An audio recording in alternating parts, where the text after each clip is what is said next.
आज राम और लक्ष्मण जब गुरुदेव के चरण दबा रहे थे तो चरण दबाते हुए राम जी ने कहा, गुरुदेव नाथ लखनपुर देखन चाहिए। गुरुदेव लक्ष्मण जो है ना नगर देखने जाना चाहता है, लेकिन संकोचवश डरवश आपसे कह नहीं पा रहा। गुरुदेव ने कहा, अच्छा बेटा इसी बात रुक, अभी मैं जनक जी से कह करके 2 सैनिक बुलवा लेता हूं जो इसको नगर दिखा करके वापस ले आएंगे। राम जी ने कहा, गुरुदेव मैं भी जाऊंगा। क्यों, तेरा क्या काम है, तुझे थोड़ी नगर देखना है? हा? नगर तो लक्ष्मण को देखना है ना। नहीं नहीं गुरुदेव मैं दूसरा काम करूंगा। क्या? अरे हो सकता है गुरुदेव ये सेवक लक्ष्मण को नगर दिखा करके लाने में थोड़ा विलंब कर दे, तो मैं इनसे कहूंगा थोड़ा जल्दी करो जल्दी करो जल्दी करो। गुरुदेव ने मन ही मन कहा, रे बेटा नगर देखने की तेरे मन में आ रही है तो लक्ष्मण का बहाना लगा रहा है। दोनों के दोनों बालक गुरुदेव की आज्ञा पाकर के नगर देखने के लिए पहुंचे। जिन जिन गलियों से राम और लक्ष्मण निकले उन उन गलियों में माता बहिनें भगवान के ऊपर सुंदर पुष्पों की वृष्टि करने लगी हैं। आज मिथिलावासी भगवान के दर्शन के लिए ऐसे दौड़े हैं जैसे मानो कोई दरिद्र व्यक्ति धन का खजाना लूटने के लिए दौड़ा हो। नगर देख करके राम और लक्ष्मण वापिस आ गए। जैसे ही सवेरा हुआ राम और लक्ष्मण गुरुदेव की आज्ञा पाकर के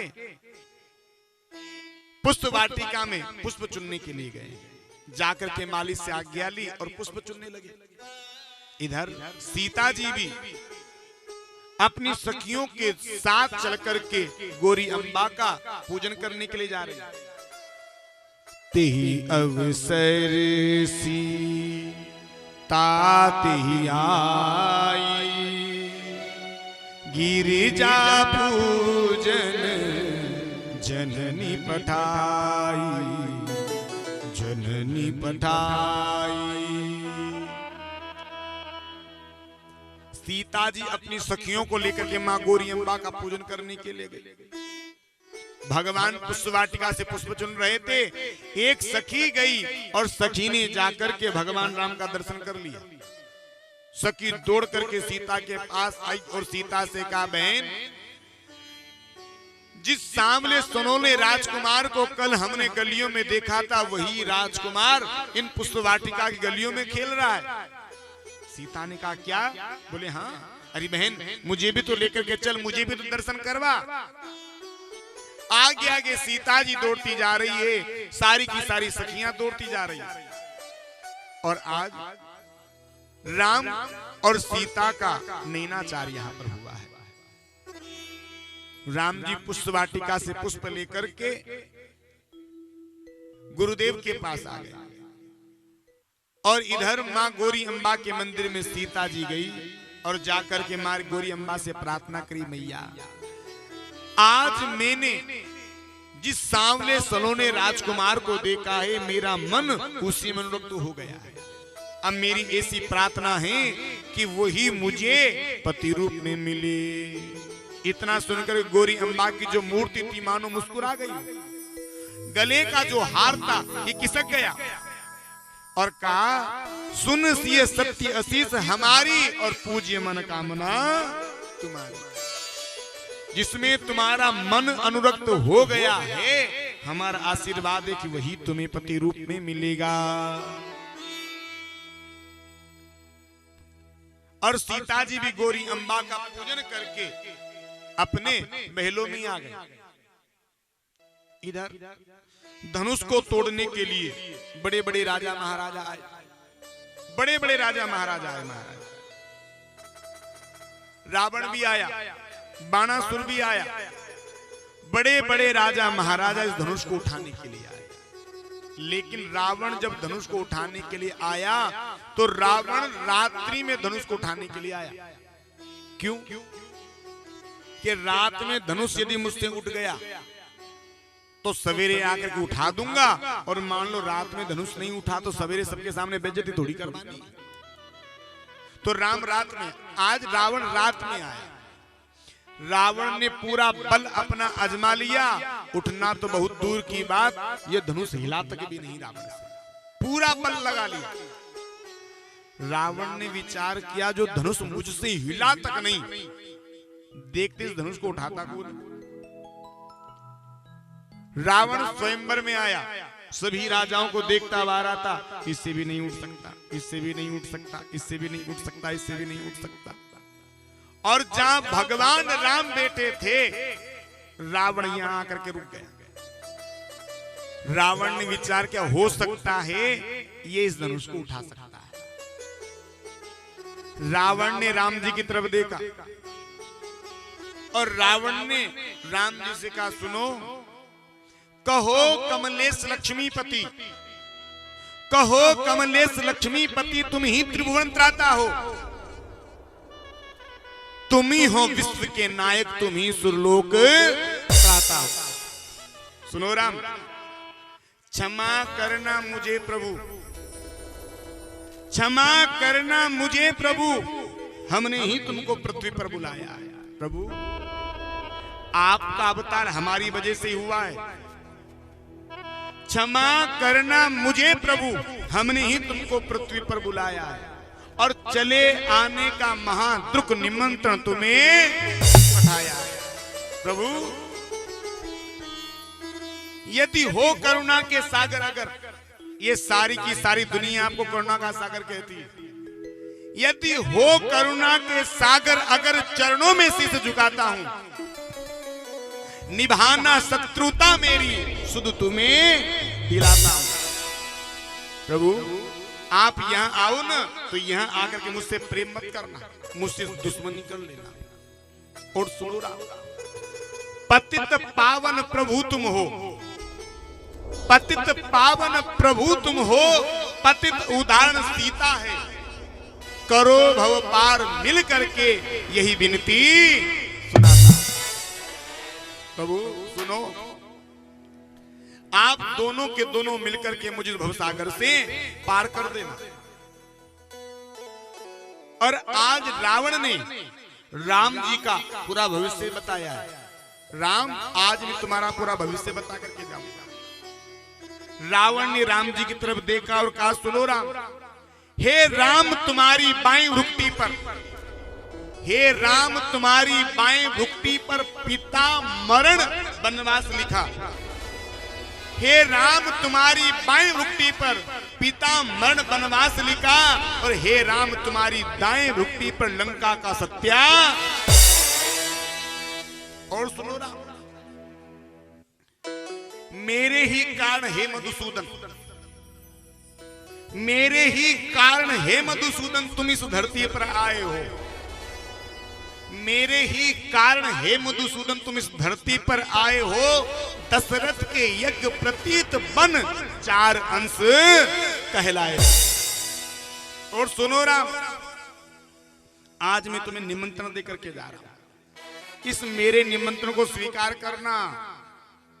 हे राम निमंत्रण लेना तुम, सीधे गढ़लंक चले आना। हे राम निमंत्रण लेना तुम, निमंत्रण लेना तुम, सीधे गढ़लंक चले आना। हे राम निमंत्रण लेना तुम, सीधे गढ़लंक चले आना, और रावण की मुक्त पिटारी को तुम संग संग। रावण ने आज सीता जी को पिटारी शब्द से संबोधित किया है। राम अकेले मत आना जंगल में, जंगल में आओ, वन में आओ तो सीता को लेकर के आना। और सुनो राम, दल से बल से निज कौशल से, दल से बल से निज कौशल से सीता को हर ले जाऊंगा, और वन वन में भटकाऊं तुम्हें, दहन तुम्हें बुलाऊंगा। राम तुम कितना ही प्रयास कर लेना, लेकिन सीता को तुम्हें हर के ले जाऊंगा। और सुनो राम, इस बेर में प्रीत छुपी हो तो, राम हमारी और तुम्हारी दुश्मनी में कहीं थोड़ा सा भी यदि प्रेम छिपा हुआ हो, हे राम, इस बेर में प्रीत छुपी हो तो उसकी लाज निभा लेना, और निज बान विमान मोह बिठाकर अपने धाम उड़ा देना। और रावण ऐसा कह करके यहां से चला गया। इधर रंग भूमि आए दो भाई, अस सुधि सब पुर बासिन पाई, पुर बासिन पाई।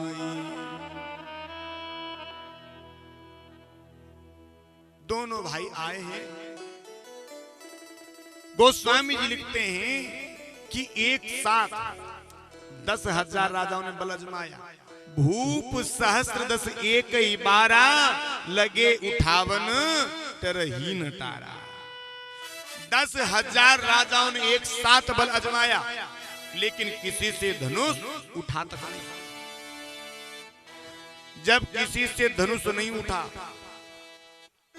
तो गुरुदेव ने आज राम जी से आज्ञा करी और कहा, बेटा राम उठो और जनक जी के मन के संताप को जाकर के दूर करो। उठूं राम बन जब भव चापा, मेटूं ताप जनक परतापा, जनक परतापा। राम उठो और जाकर के जनक जी के संताप को दूर करो।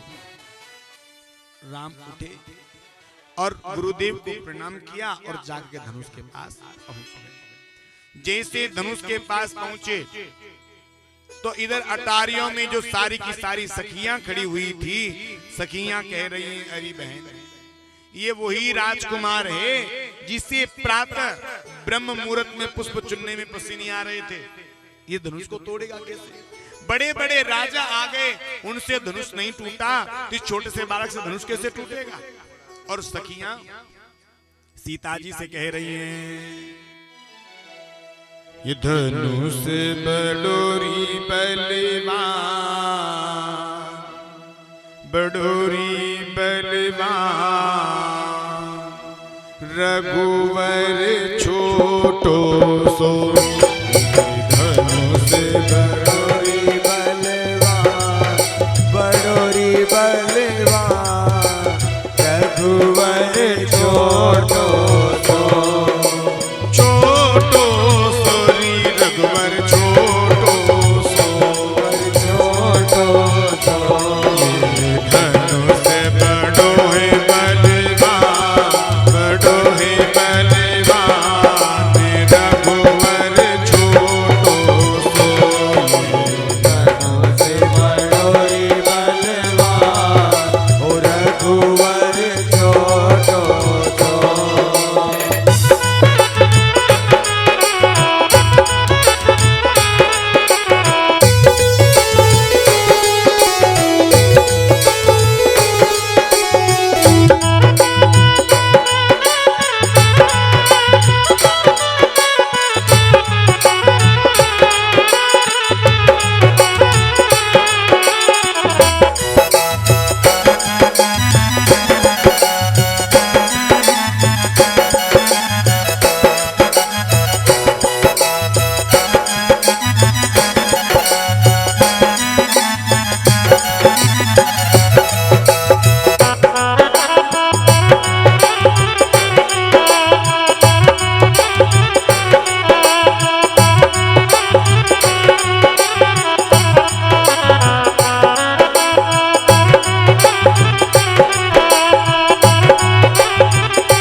जग करे प्रकाश। रघुवर छोटो सो वो तो सब जग करे हो। छोटो सो रे रघुवर प्यारो सो, छोटो सो रे रघुवर प्यारो सो। धनुष बडोरी बलवान, बडोरी बलवान रघुवर प्यारो सो।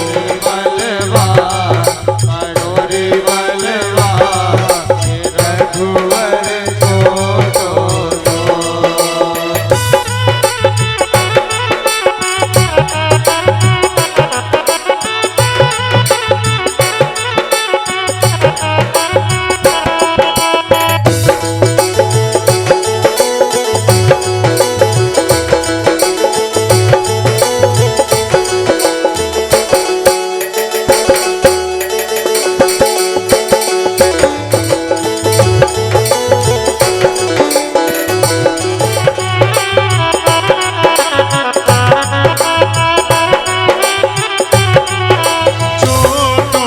छोटो मति कहोरी, छोटो छोटो मति कहोरी। छोटो छोटो मति कहोरी।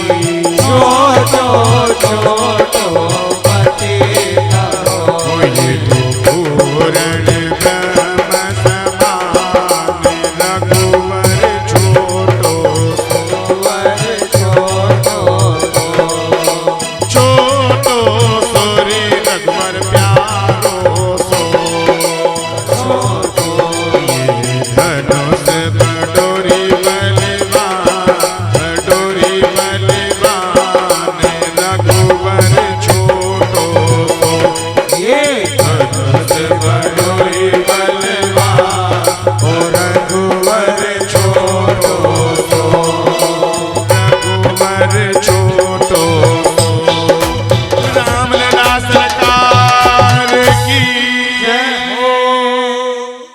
आज भगवान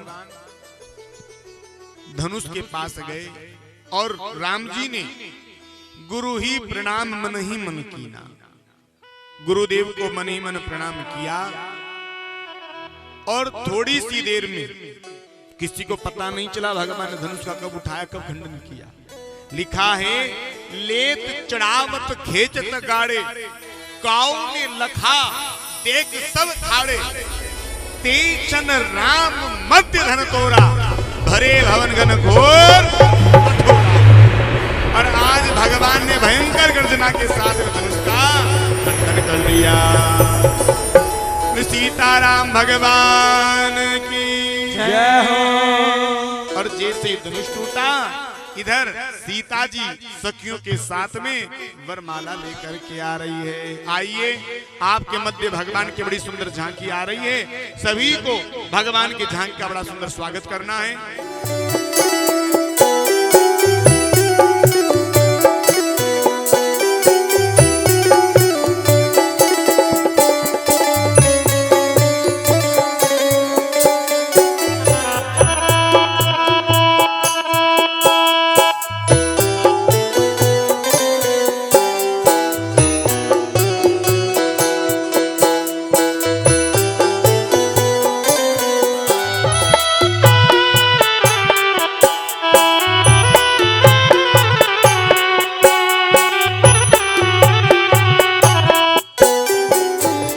रामलला सरकार की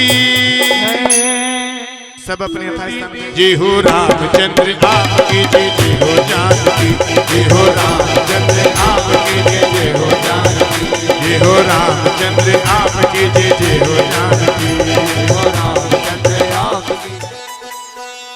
भगवान कहने लगे भैया हम आ गए। बेटा बनकर